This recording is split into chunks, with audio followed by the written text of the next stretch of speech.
السلام علیکم ورحمۃ اللہ وبرکاتہ۔ وعلیکم السلام ورحمۃ اللہ وبرکاتہ۔ آج ہمارے ساتھ ہے فراز بھائی، ایک اور میراکل کے ساتھ، استغفر اللہ کا میراکل۔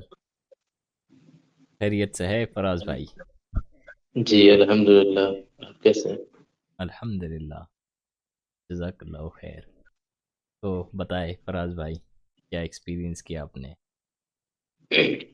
تو آج کا جو میرا خاص ایکسپیرینس تھا وہ ایکچولی بہت زیادہ خاص تھا۔ اس کے پیچھے آج کیونکہ ایک ہماری میں نے بتایا تھا کہ ایک ہماری عادت ہو گئی ہے استغفار پڑھنے کی، ریگولرلی استغفار پڑھنے کی، اور زیادہ تر مطلب جب ہم خالی وقت میں رہتے ہیں تو مطلب اس وقت کو ضائع نہ کر کے اس وقت کو استعمال کریں کہ ہم اس میں استغفار پڑھیں۔ تو ہوا یہ کہ میں صبح صبح اپنے والد کو لے کے نکلا تھا ان کو کچھ کام کے لیے، تو بینک لے کے گیا تھا میں، وہاں سے جب واپس لوٹ رہا تھا تو میری اسکوٹی میں تیل ختم ہو گیا تھا۔ اب کیونکہ میں اس وقت ذرا پریشان ہوا تھا کیونکہ مجھے بھی ایک پرابلم ہے، میں بیلٹ پہنتا ہوں اپنی بیک بون کی وجہ سے، تو میں ذرا اس میں مطلب اس کو ویٹ لفٹ نہیں کر سکتا، مجھے منع ہے، ڈاکٹر نے بھی منع کیا۔ اب اس حالت میں کیونکہ وہ چیز ایسی تھی جس کی وجہ سے میں بہت زیادہ پریشان ہو گیا تھا، اور میں کیونکہ میں یہ چیز فیل کر پا رہا تھا کیونکہ استغفار میں اس ٹائم پہ بھی مطلب آنے جانے میں بھی میں پڑھ ہی رہا تھا۔ ایک دم سے مطلب جب یہ چیز ہوئی تو میں نے پھر اپنے والد کو بولا، میں نے کہا آپ رکو میں جیسے تیسے مینج کرتا ہوں، تیل ڈلا کے آتا ہوں۔ تو میں نے بس اپنی آپ سمجھو کہ یہ ایسا تھا کہ اس جگہ پہ مطلب ظاہری بات ہے ٹریفک تھا، کافی چیزیں تھیں، تو میں نے بس روڈ کراس کری، اور روڈ کراس کرنے کے بعد میں نے بس اللہ تعالیٰ سے ایک دعا، یا مطلب ایک کہتے ہیں نا کہ ایک دل میں تھا کہ جیسے ہم کہتے ہیں یا اللہ یہ کیا ہو گیا ہمارے ساتھ، کیونکہ ہمارے ساتھ کسی کی ہمارے اوپر کسی کی ذمہ داری ہے، اپنے والد کی ذمہ داری۔ بس میں نے دل میں اتنا ہی آیا تھا کہ یا اللہ یہ کیا ہو گیا، اور ودنا مطلب میں سمجھتا ہوں 2-3 سیکنڈس ہوں گے، ایک بھائی آ کے رکا، کہنے لگا بھائی کیا ہوا؟ میں نے کہا بھائی ایسے ہی بس تیل نہیں ہے گاڑی میں۔ تو مطلب ایک ہوتا ہے نا کہ آپ کے ساتھ،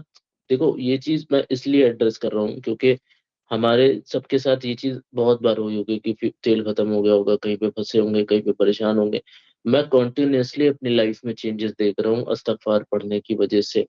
میں اس لیے اس چیز کو مینشن کر رہا ہوں سبحان اللہ۔ کیونکہ بہت سے لوگ ہوتے ہیں کہ یہ بھی کہہ سکتے ہیں کہ آپ کے ساتھ تو اتفاق ہوگا، ارے وہ کوئی جا رہا ہوگا وہ مل گیا ہوگا،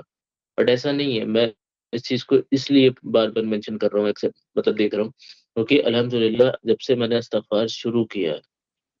تب سے لے کے اب تک کے میری لائف میں اتنی زیادہ چینجز آئے ہیں الحمدللہ، مطلب اتنی زیادہ پرابلم سالو ہو چکی ہیں میری،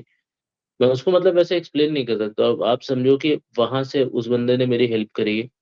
میں واپس ودنا مطلب مشکل سے 10 منٹ لگا ہوگا مجھے، میں بینک واپس آیا ہوں، آ کے جب میں نے سیم چیز اپنے والدین کو بتائی تو انہوں نے اس چیز کو ایکسیپٹ کیا، ایکسیپٹ کرنے کے بعد انہوں نے ہی میں نے پھر ان سے بولا، میں نے پاپا آپ بھی اسٹارٹ کر دو، تو کہنے لگے ہم نے آج سے شروع کر دیا، اب ان شاء اللہ تعالیٰ اس کو ہم کنٹینیو رکھیں گے۔ تو یہ اس طریقے کے مطلب بہت سارے میریکلس ہوتے ہیں جو، کیونکہ دیکھیے ہوتا کیا ہے، بہت سے کیسز ہوتے ہیں جس میں ہمیں یہ چیز دیکھنی پڑتی کہ یہ چیز ایکچولی میں ہوئی ہمارے ساتھ کی یا پھر یہ بس ایسے ہی ہو گیا، تو ہمیں ان چیزوں کو سمجھنا پڑتا ہے۔ اور ظاہری بات ہے جب آپ توبہ استغفار کرو گے، اللہ تعالیٰ سے معافی مانگو گے، اللہ آپ کے گناہوں کو کم کرے گا، تو اللہ تعالیٰ کی مدد آتی ہے، یہ چیز کنفرم ہے۔ اور جیسے کہ میں نے پچھلے ویڈیو میں بھی یہ چیز بولی تھی کہ آپ کو اگر کوئی انسان چاہتا ہے کہ اس کی لائف میں بہت زیادہ جلدی چینجز آئیں، بہت اچھے سے فائنینس اس کا اسٹرانگ ہو جائے، بیماریوں سے اسے شفا ملے، مطلب آل اوور جتنی بھی اس کی پرابلمس ہیں ختم ہو جائے وہ، اور اس کا بہت جلدی، کیونکہ ہمارے ساتھ ایک ہوتا ہے نا کہ ہم لوگ امپیشنٹ ہوتے ہیں، کہ ہم لوگ میں برداشت بہت کم ہوتا ہے، تو ہم لوگ چاہتے ہیں سب کچھ بہت جلدی ہو جاتا ہے، ہو جائے، کیونکہ وہ اکثر ایسا ہوتا ہے، آپ نے دیکھا ہوگا کہ لوگ ڈی موٹیویٹ ہو جاتے ہیں کہ ارے ہم نے تو یہ کیا تھا بٹ ہوا ہی نہیں، تو اس کے لیے جیسے ٹائم دینا پڑتا ہے۔ اب یہاں پہ کیا ہے کہ آپ استغفار پڑھنا جیسے ہی شروع کرو گے آپ کی ایک عادت بن جائے گی، اور ان شاء اللہ تعالیٰ آپ ایسے ایسے چینجز دیکھو گے اپنی لائف میں، آپ کو ایکسپیکٹ ہی نہیں ہوگا کہ ہمیں، آپ کو مطلب ریئلائز ہی نہیں ہوگا کہ ہم نے کبھی یہ چیزیں سوچی بھی تھی، اور یہ چیزیں الحمدللہ اب ہماری لائف میں ہو رہی ہیں۔ اب آگے بولے آپ امین بھائی۔ سبحان اللہ، کافی بہترین معجزہ تھا آپ نے جو شیئر کیا۔